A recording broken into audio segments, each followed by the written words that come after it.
Yes bakunzi ba HPM TV channel twongeye kubaha ikaze. Yes ahabwa icyubahiro. Yes ashimwe cyane.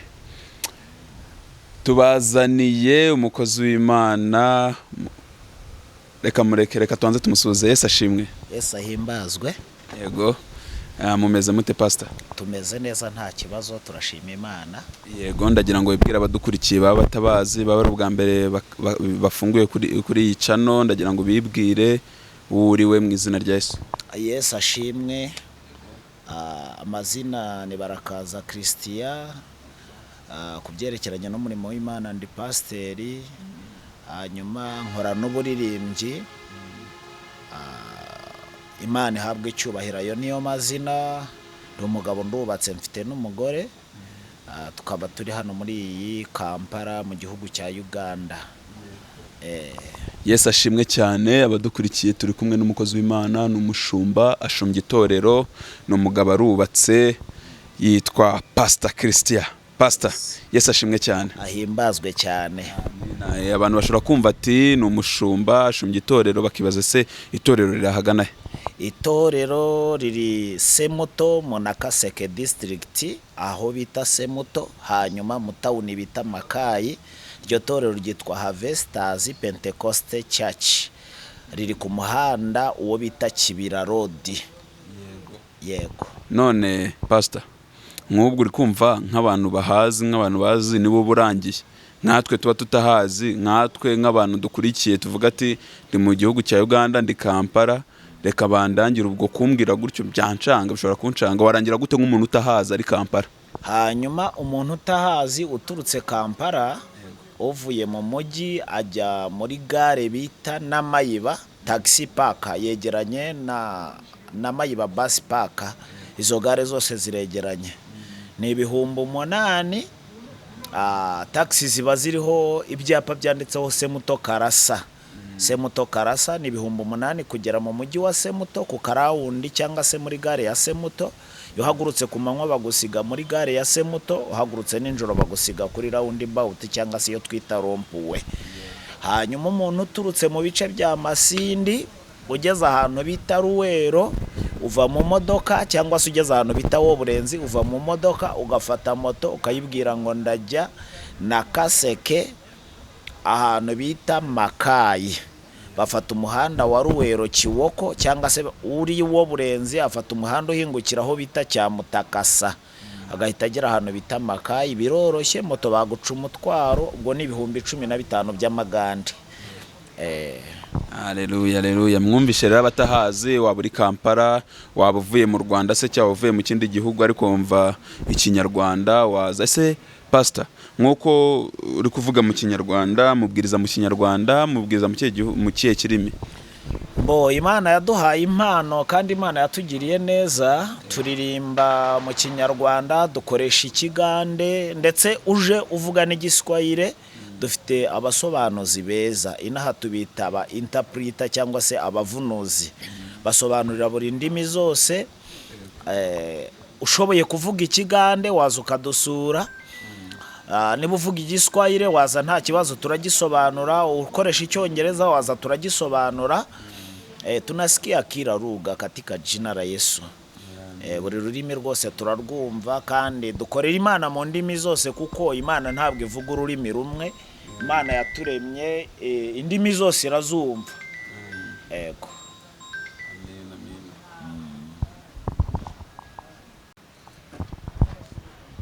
Yes. Ndumva ari ibintu biryoshye, ni ibintu by'umunezero kubona urusengero abantu bavuga ururimi rurenze rumwe, rurenze ebyiri. Aba ari ibintu byiza no kuvuga ngo abantu bose bisangamo. None pastor, musenga ryari? Musenga kwa kangahe no kwa kangahe? Hatazagira umuntu ubyuka kwa mbere akavuga ati reka nge kureba pastor, nge kureba Pentecostal, harya ni Harvesters Pentecost. Yes, najya kureba Harvesters Pentecostal, yagera agasanga ni muterana ryari, kwa kangahe sangahe? Twagira umugisha buri munsi tugira amasengesho ninjoro. Buri munsi tugira amasengesho yo kuraramo, kuko harimo abanyamasengesho buri munsi. badufasha gusengera abantu kandi no kuzamura ibyifuzo by'itorero, kuko ari urusengero buri munsi ruhora rukinguye, buri munsi nijoro tuba dufite abantu basenga. Impamvu yabyo dusenga nijoro buri munsi ni uko ku manywa abantu baba bagomba kujya mu kazi kugira ngo tubone uburyo tureberera imiryango cyangwa se dutunga imiryango, abantu batazicwa n'inzara. Hanyuma nijoro mu mwanya wo kuruhuka tukagira amasaha yo guhamagara Imana, tugasigayo amasaha yo kuruhuka kugira ngo ejo abantu babashe kujya gukora.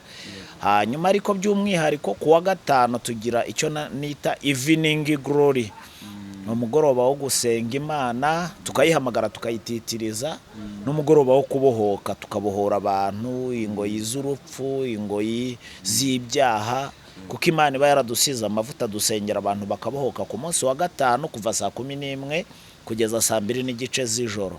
Hanyuma ku wa gatandatu nijoro nabwo ni umunsi w'abanyamasengesho w'umwihariko, baricara bo nkabo bagasenga bagahamagara Imana kugira ngo bahabwe izindi mbaraga zo gukora mu masengesho ku cyumweru. Hanyuma ku cyumweru tukagira amateraniro ariyo main service, itangira saa 3:30 ikarangira saa 7 z'amanywa. Niyo minsi dusengaho kandi duhawe umugisha, tubonye Imana ikora. Nawe ni karibu, ukeneye kuza kujoininga muri service no kuza kudusura ni karibu rwose, turakira abantu bose ntugire ikibazo. Haleluya, haleluya. Pastor, ndanezerewe. Biragoye ko wabona urusengero rusenga buri munsi, ukabona abantu kwa mbere araje, ukabona umuntu kwa kabiri araje. Nuvuga ngo abazi uwo basabana nawe, abazi icyo ashaka icyo ari cyo. Ndanezerewe cyane, ndumva mugira ibihe byiza, ibihe by'umunezero. Rwose tuba twuzuye umwuka wera, turi kuririmba indirimbo, twafashijwe. Haleluya. None Pastor, ntago nanone ndakeka ku bijyanye n'umuntu waba utazi urusengero ari ubwa mbere, ndakeka amakuru arayumvishe kandi arahagije kuba yakiyumvamo, kandi muhawe ikaze rwose. None Pastor, ko kubu nonaha muri Kampala, ubu ngubu ku murimo muva Kampala mukahita mutega mukajyayo, se bigenda bite? Akazi kanjye gasanzwe ko gutunga umuryango ngakorera Kampala, hano muri Makinde cyangwa se ahegereye Barracks, inkambi ya gisirikare. Ariko n'ubundi minsi yo gusenga nje mbonekayo kuko biroroshye. Nshobora gutega moto ni amafaranga make, cyangwa nkatega taxi y'ibihumbi 8 kansubizayo mu rugo, kuko murimo w'Imana urankeneye buri munsi. Ariko kandi iyo ntabonetse buri munsi ni ngombwa ko 3 mu cyumweru cyangwa 4 mu cyumweru mboneka mu rusengero rw'Imana, kuko abantu baba badukeneye kandi baba bakeneye ko tubaramburaho ibiganza tukababohora. Ego.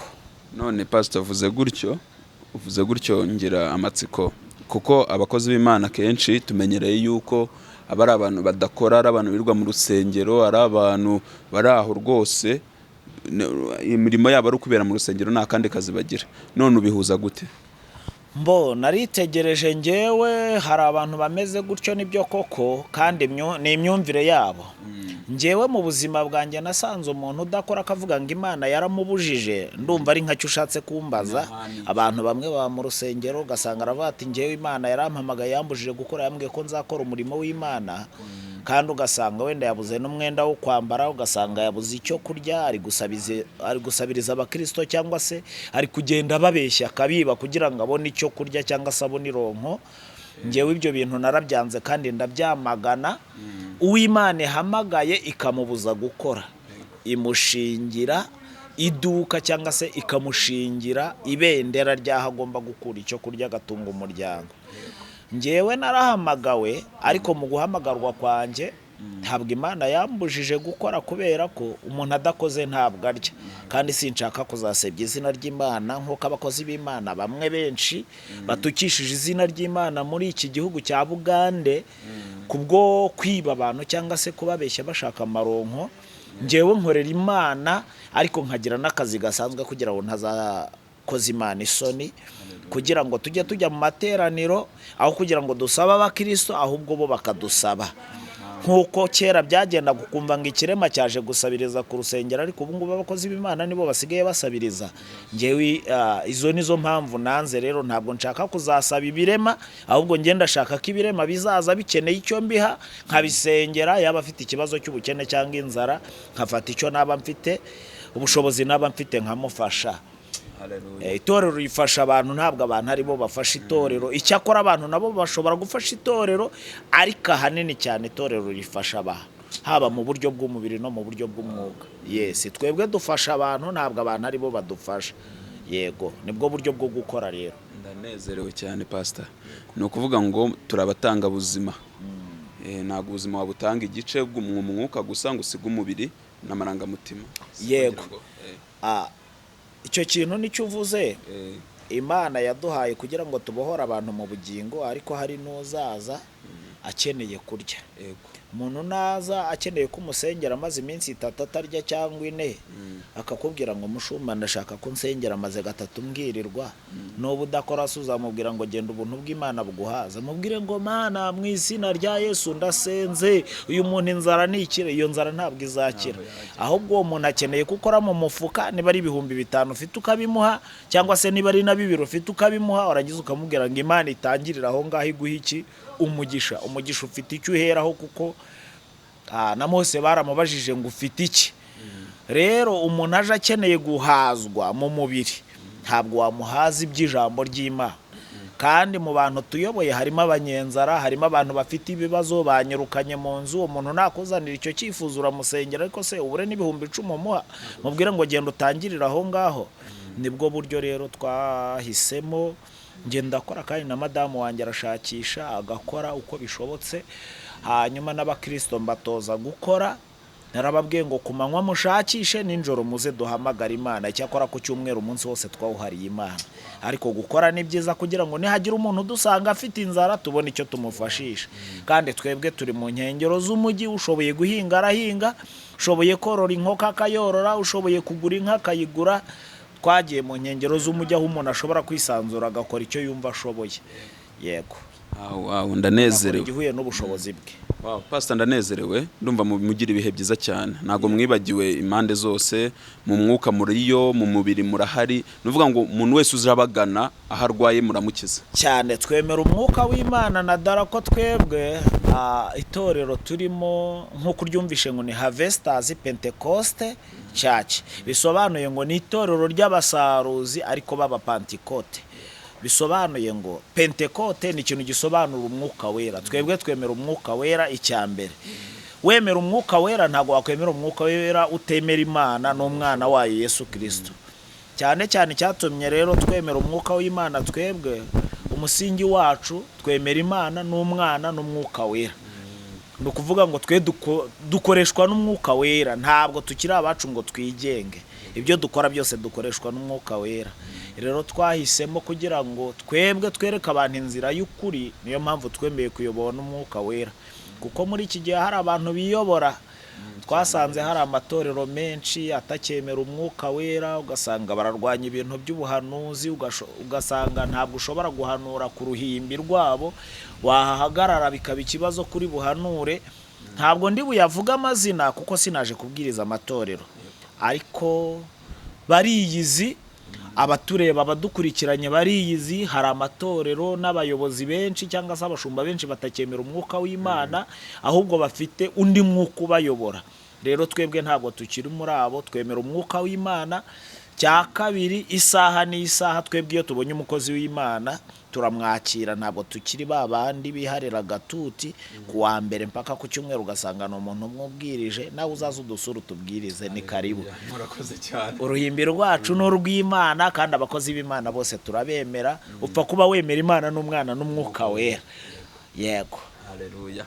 Pastor murakoze, tugana ku musozo. Abadukurikiye mwabyumvise, cyitwa Harvest Pentecost Church. Ni church rukumva ni y'abasaruzi mbega muri make. Nuvuga ngo Bibiliya Yesu aravuze ati ibisarurwa ni byinshi ariko abasaruzi ni bake. igitangaje dufite na korali yitwa ababibyi, urusengero ni abasaruzi, itorero ni ababibyi.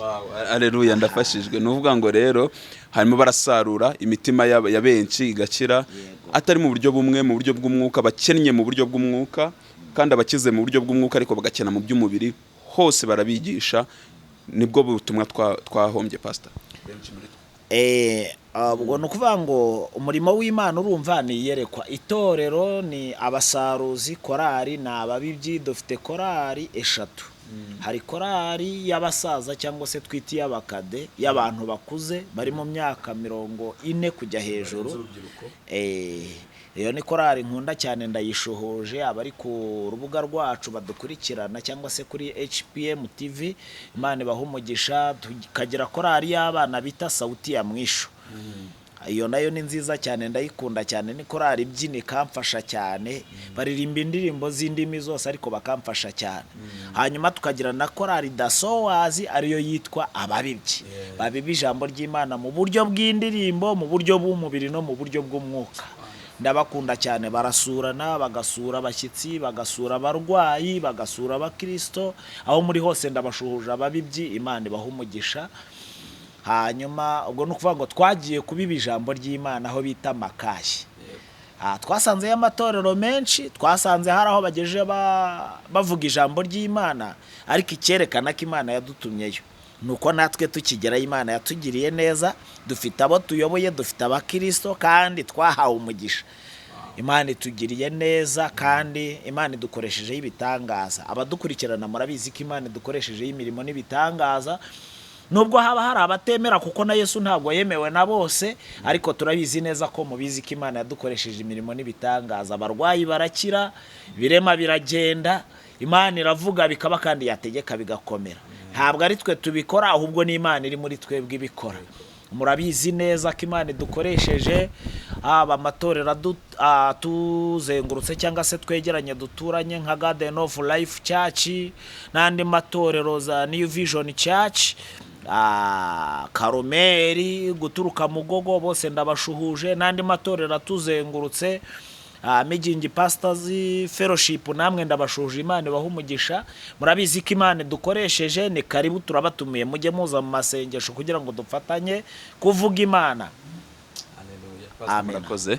Tugana ku musozo, ndagira ngo nago nanone twatwicaranye na pastor ngo tumurekure gutyo gusa ataduhesheje umugisha w'umunsi, atatubwiye ijambo ry'umunsi. Bishoboka bitese? Ntago byakunda, nago twaba twakiriye umukozi w'Imana ngo tumureka agenderaho. Ariko mbere yuko mutubwirije ijambo, mubanze mutubwire na nimero kugira ngo umuntu twababonaho, kuko dushobora kwifuza kubavugisha mu buryo butandukanye ubwo aribwo bwose.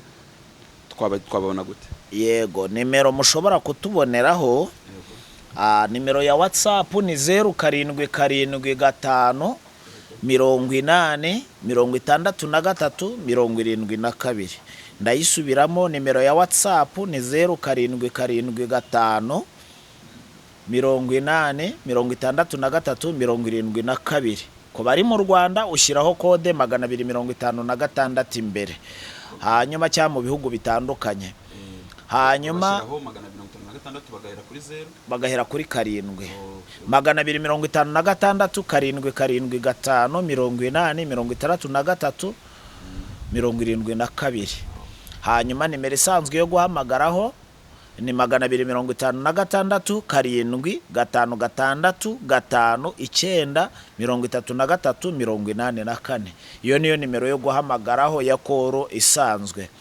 Hanyuma nk'uko twababwiye ngo tubwiriza mu ndimi zose, mbere yuko baza kuduha umwanya wo kuvuga ijambo ry'Imana. Murakoze cyane kubw'umwanya wanyu muduhaye, turabashimiye. Imana ibaha umugisha mu kazi kanyu.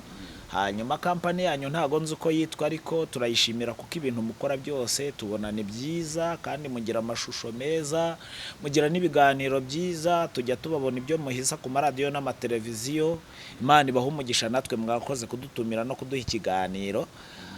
Hanyuma nk'uko twabwiye ngo turirimba indimi zose kandi tukavuga n'ubutumwa mu ndimi zose, nagira ngo ndirimbe ibitero 2 gusa ku ndirimbo y'Ikinyarwanda ya 31 ivuga ngo mutabazi ubuntu bwawe ni njyewe ubukwiriye. iyo ndirimbo ni indirimbo ku bantu bayizi babaye mu matorero ya kinyarwanda cyangwa se yo mu Rwanda, waba uri umupantekote cyangwa uri mu rindi torero, nushaka uri n'umudiveni, iyo ndirimbo ndakeka umuntu wese wabaye mu itorero ry'umwuka yizi, cyangwa se ushobora kuba utayizi ariko warayumvaga, kuko abantu barazimenya ariko ntibamenye kuziririmba. Ngiye kuyibaririmbiraho, nindangiza mbaririmbire n'agace gatoya ku ndirimbo y'ikigande. Ubutaha bizaba ngombwa ko ndirimba ibice byinshi, tuzaba twazanye n'undi mutumirwa ducurangire, kandi natabasha kuboneka no gucuranga, Imana yaduhaye impano, nzacuranga naririmbe kugira ngo ibintu bigende neza. Hanyuma Imana ibahe umugisha. Indirimbo iravuga ngo mutabaza ubuntu bwawe ninjye ubukwiriye, urakiza abandi cyane nanjye bunzemo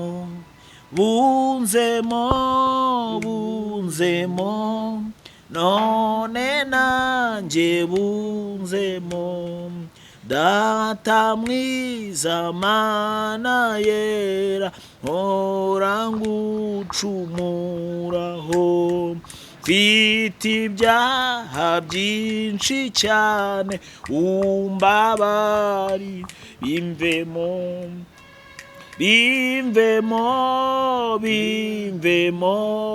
umbabarire umire, ntumiteho Yesu wanjye, nkwisunze nkwiragize, mfite inzara mfite inyota, ndakwinginze undengere,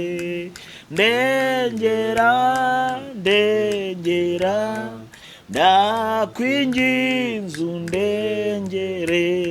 Kubw'igihe ndumva nacumbikiraho, ariko nashoboraga kuyirangiza, ariko ndumva naririmba agace gatoya ku ndirimbo y'ikigande kugira ngo n'abumva ikigande bashobore kumva ko ururimi rw'ikigande tururirimba. Hari indirimbo ivuga ngo ntumiteho mukiza. Iyo ndirimbo ndumva izwi cyane mu gihugu cy'u Rwanda. Ndagira ngo ndirimbeho igice gitoya kuri iyo ndirimbo, hanyuma utaha tuzaririmba iyindi mu kigande cyangwa mu kinyarwanda. Ndumva ngiye kuyiririmba mu kigande kugira ngo n'abagande batwiyumvemo. Kakati aba uriro rurimo uruganda Mukama yebaziwe, tubaniriza nyo ku HPM TV channel, era tubaniriza nyo ku chachi yafe Harvesters Pentecoste, esangibwa Semuto na Kaseke Makayi mu tawuni ye Makayi. Tugenda kubayimbira yakayimba kamo ebisinga twabyogede mu rurimi Olunyarwanda, naye tusaba muwuliriza akayimba kano, then tunawe bwangu omukisa nga musobodo tukyalirako ne mujoininga mu services zaffe. Tompitangako mulokozi nga nkukowora, nga bwokyalira barara nango nkyalire.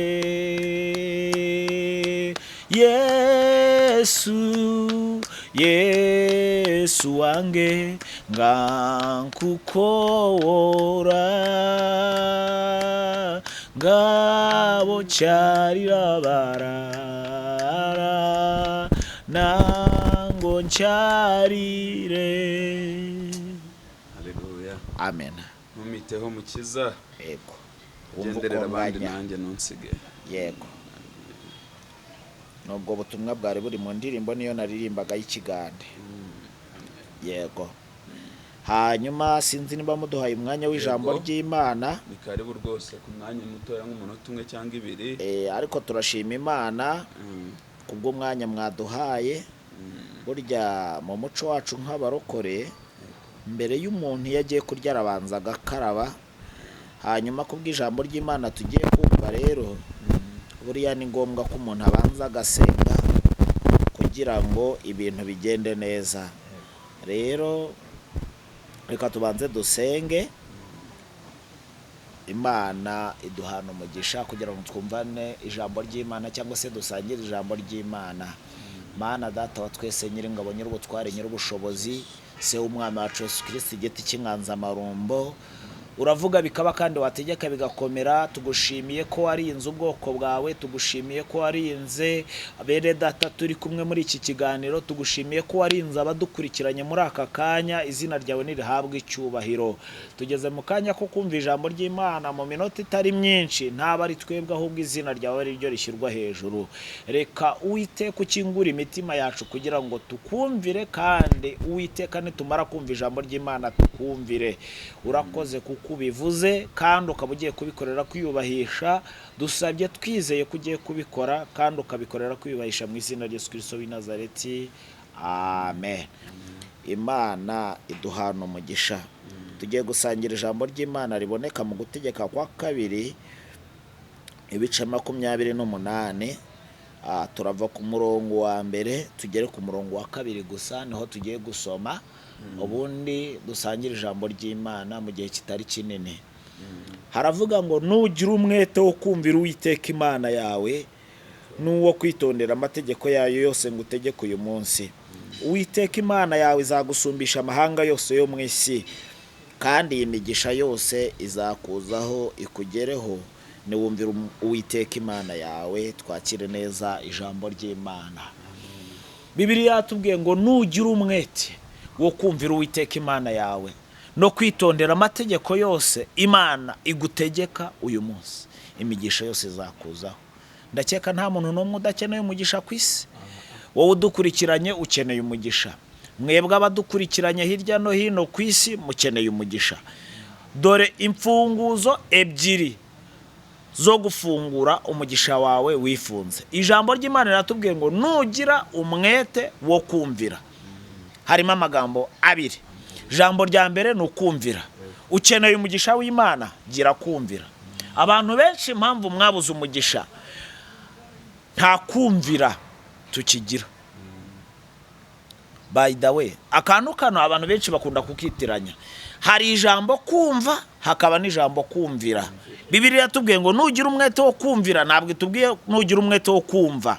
Hanyuma udukurikiranye byashoboka ko buri gihe wumva ijambo ry'Imana, ariko ikibazo kikaba kuryumvira. Ariko ijambo ry'Imana yatubwiye ngo nugira umwete wo kumvira. Bivuze ngo ijambo kumvira bisobanuye iki? Kumvira ni ukumva ibyo wumvishe warangiza ukabishyira mu bikorwa. Yesu ashimwe cyane. Imana idufashe kandi tugirire neza. Kumvira ni ukuba njyewe nakubwira ibyo nkubwiye ukabyumva, wamara kubyumva ukabishyira mu bikorwa. Kumvira ni ugushyira mu bikorwa icyo wumvisha. Imana idufashe kandi tugirire neza. Byashoboka ko umaze imyaka myinshi wumva ijambo ry'Imana ariko ntukore ibyo rikubwira. Byashoboka ko umaze iminsi wumva abahanuzi ariko ntiwumvire ibyo bakubwiye. Byashoboka ko umaze imyaka myinshi wumva icyo Imana ivuze ariko ntugishyire mu bikorwa. Ariko uhereye umunsi ijambo ry'Imana rirakubwiye ngo nugira umwete wo kumvira, bisobanuye ngo ni ugushyira mu bikorwa ibyo ijambo ry'Imana rigize gute rikubwiye. Imana idufashe kandi itugirire neza. Kumvira no gushyira mu bikorwa. Ijambo ry'Imana tubwiye ngo niwumvira imigisha yose izagira ite, izakuzaho kandi igira ite, ikugereho. Imana idufashe kandi tugirire neza. Benshi mwarumvisha ariko ntago mwigeze mwumvira. Ijambo ry'Imana ryaratubwiye ngo ntukibe, ariko benshi muriba kubera ko mwarabyumvishe ariko ntimwabishyira mu bikorwa. Ijambo ry'Imana riravuga ngo ntugasambane. Abenshi mwarumvishe ngo ntugasambane, murabyumva ariko musigara musambana. Benshi mwarabyumvishe ngo ntukifuze, benshi murabyumva ariko musigara mwifuza. Imana idufashe kandi tugirire neza. Niba wumvishije ijambo ry'Imana ukaba warumvishe utarumviye, vuga ngo Imana imbabarire, kandi uvuge ngo Imana imbabarire, kandi ubivuge ubikuye ku mutima. Imana irakubabarira kandi irakugirira neza. Imana idufashe kandi tugirire neza. Hanyuma urufunguzo rwa kabiri ruravuga ngo nuwo kwitondera amategeko yayo yose ngutegeka. Abantu benshi bumva ijambo ry'Imana ariko bavuye ku mategeko y'Imana. Bigeze najya hano materaniro ndabaza ngo ntihagira umuntu umbwira amategeko y'Imana biri mu mategeko y'Imana. Abantu birabananira. Icyakora umuntu umwe yavuze itegeko ry'Imana rivuga ngo urajye wubaha so na nyoko. Ariko amategeko y'Imana rya mbere ribanza riravuga ngo ukundisha Imana umutima wawe wose n'ubwenge bwawe bwose n'imbaraga zawe zose, kandi ukunde mugenzi wawe nk'uko wikunda. Itegeko rimwe ariko ririmo ibintu bibiri: kubaha Imana ukayikundisha ibyawe byose, kandi warangiza ugakunda mugenzi wawe nk'uko wikunda. Muri iyi minsi impamvu Imana itakidusubiza, abantu barikunda, nta muntu ugikunda mugenzi we. Abantu babaye indyarya, abantu ntabwo bagikundana. Niyo mpamvu ujya kumva ngo Kampala ntabwo abantu basurana, ngo ntabwo abantu bagira gute, ntawe ushaka kumenya iby'undi. Ni uko urukundo rwakonje. Imana idufashe kandi tugire neza. Biragoye ko wabona umuntu wambika undi ishati, biragoye ko wabona umuntu ugurira undi modoka, biragoye ko wabona umuntu ujya guha umubyizi mugenzi we mu bahinzi. Biragoye kuko buri muntu wese arikunda. Twavuye ku gukunda bagenzi bacu, ahubwo turikunda. Imana idufashe kandi tugire neza. Aribyo twatangiye tuvuga. Umuntu araza agatangiza umurimo w'Imana, ni umuhamagaro koko, ariko ugasanga ibintu byose arakurura yishyira kuko yikunda. Senganye n'umuntu imyaka 3, uramubona yambaye inkweto imwe, yambaye kamambiri cyangwa se yambaye inkweto yacitse, urabibona ko yacitse, ariko ntabwo ushobora kumuhereza ibihumbi 30 by'amagande bivamo inkweto ngagende yiguriremo agakweto. Ubanye n'umuntu ubona nizo kwiyogoshesha umusatsi zarabuze, ariko ntabwo ushobora kumuhereza ibihumbi 3 cyangwa se 5 ngo ajye kwiyogoshesha umushatsi. Ibyo byose no kwikunda. Bakozi b'Imana bari kunyumva, bashumba namwe babwiriza butumwa, dukunde Imana ariko dukunde na bagenzi bacu. Dukunde umurimo w'Imana ariko dukunde nabo tuyoboye kugira ngo nabo badukunde. Imana idufashe kandi tugirire neza. Nugira umwete wo kumvira Uwiteka Imana, ukagira n'umwete wo kwitondera amategeko yose gutegeka, imigisha yose izakuzaho. Hasi aravuga ngo izagusumbisha amahanga yose yo kwisi. Imana idufashe kandi tugirire neza. Ndumva nagarukira aho ngaho, ariko nugira umwete wo kumvira ijambo ry'Imana, ugakurikiza n'amategeko, ukumvira Imana, ugakurikiza n'amategeko y'Imana, nta muntu n'umwe uzakurusha umugisha ku isi. Imana iduhana umugisha. Kubanza uko nanganaga, wenda ikiganiro cy'ubutanzagerageza bakata ifoto yanjye ya kera, murebe ukuntu ngana. Ntabwo ari kera cyane, ni nk'imyaka 4 ishize gusa. Murebe uko nanganaga, murebe nuko ngana ubu ngubu. Ibi byose mureba nuko umuntu asa, nuko umuntu yavutse. Abantu batatekerezaga ko twakura ngo tugere aha ngaha, nibyo turi byo byose ni Imana, byavuye mu kumvira Imana. Ntabwo ari ubushake bw'abantu, nawe ndakeka uko ubaye hatari ubushake bw'abantu. Hanyuma rero ni Imana itugiriye neza. Imana ibaha umugisha bumva ijambo ry'Imana, hayirwumva ijambo ry'Imana akaryitondera. Hanyuma tugiye gusengana nawe wumvisha ijambo ry'Imana, ukaba wumva hari aho rigutsinze. Aho uri hose pfukama ku mavi yawe, zamura ibiganza byawe tugusengere kubwira ijambo ry'Imana.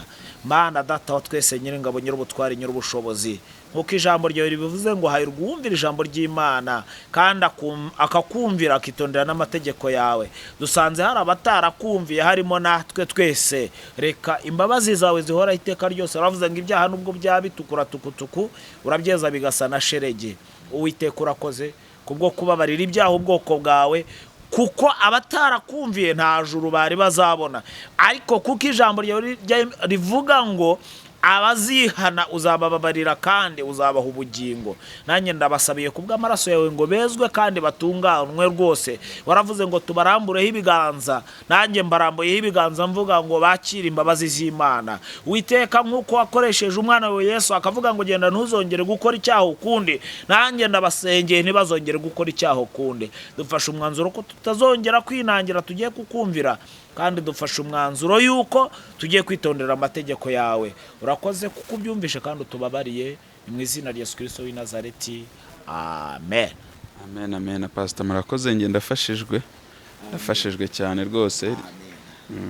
Ijambo rinyibukije Aburahamu ubwo yumviraga Uwiteka. Byari binakomeye. Uzi gutanga umwana ari we ufite wenyine, ngo kumvira biruta ibitanga. Yari afite kwizera. Ako kantu urakavuze nyibutse ikintu gikomeye. Buriya mu buzima busanzwe abana barakundwa. Abana barakundwa pe. Ngewe tuvugana nta kana ndagira, ariko nanjye ngafite ari kamwe byagorana kugatanga. Imana ijya iduha imbaraga.